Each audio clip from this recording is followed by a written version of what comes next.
Now, Flex is known as, as you already said, it's the third largest EMS or an outsourced manufacturing service provider. Now, we pride ourselves on being the right functions in terms of innovation, in terms of design, building, delivering, and managing the entire supply chain. Is that the outbreak actually happened, which was government recognized, which happened somewhere on the 27th of January. So the actions for us actually happened 1 hour later. So the way the Flex responded, we have seen lots of companies which responded a week later, a month later, but we were able to respond almost immediately, and I'll tell you how and why. Now, we used that by putting in this very strong Flex response and management. So we had set up this immediate war room team, where we had people from every function. Normally, supply chain tends to, deliver what supply chain is doing. But then we also had the indirect procurement, the legal teams, the resiliency advisory teams, the supply chain solutions team, which are developing IT solutions so that we are able to fix all of these issues at the same time. One of the key things that we learned and picked up from the challenges during COVID-19 are basically these. Identifying which are your single points of weakness. The second key thing becomes geographic over-concentration.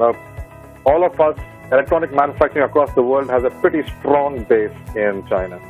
I would not put a number to it, but I wouldn't be remiss if I spoke about 45 to 70% of most of the electronic supply chains across the world are based out of China. The third thing that we're seeing is poor visibility into second and third tier suppliers. We know exactly what our suppliers are doing, but what are their suppliers doing? That hit. We're looking at, given the supply constraints, are we able to manage those demand surges? And again, more importantly, what we are seeing, some very positive, some not so positive, but unprecedented government involvement. So the government is getting in quite strongly into all of this. We are talking about globalization, and now we are talking about the exact opposite. We are talking about regionalization. Dr. Bhatta, I'm sure you've been to Rome a couple of times. So the last time I was in Rome, there's this Spanish Steps, Now in front of the Spanish Steps there's a McDonald's restaurant. It looks extremely odd. One of the most cultural places in the world, with Bernini designing the Spanish Steps, and you see a McD there. It's so odd also when you go to the pyramids of Giza, You can actually watch the pyramids eating a burger from McD. I'm like, who wants to go to Egypt to eat a McD, for God's sake? But people do that. So that started something called a slow food movement. You have all this fast food movement with this massive growth in stuff like McD's and Burger Kings. The Italians started something called a slow food movement, saying that fast food is this, but the actual food is a slow food. And from there, we began this concept of slowbalization. So I just didn't want to use that phrase, slowbalization, because that confuses people, but it's nice to discuss. The globalization focus was essentially to get economies of scale.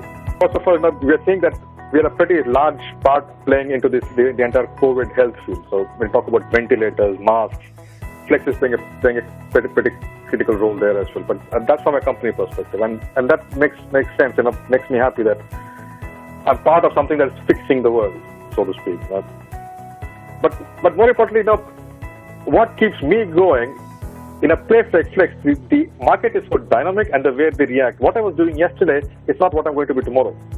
So you set up a process, set it up, and I'm sure that's going to fail 1 week later. So you do something else again. So that's how you keep improving and then keep changing. In terms of the other leadership skill which I would like to see more in people, and almost everybody, or the people who I am impressed with is as well, in terms of the level of transparency and honesty. And I show you the big picture. Never ask someone to do something. Say what the scenario is and how to look at it. And let the other person decide what needs to be done and how it needs to be done.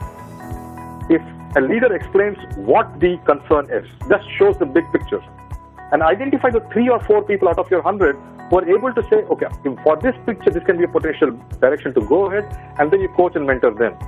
They are the ones who are going to take the company to the next level. What happens is many managers fall into this trap.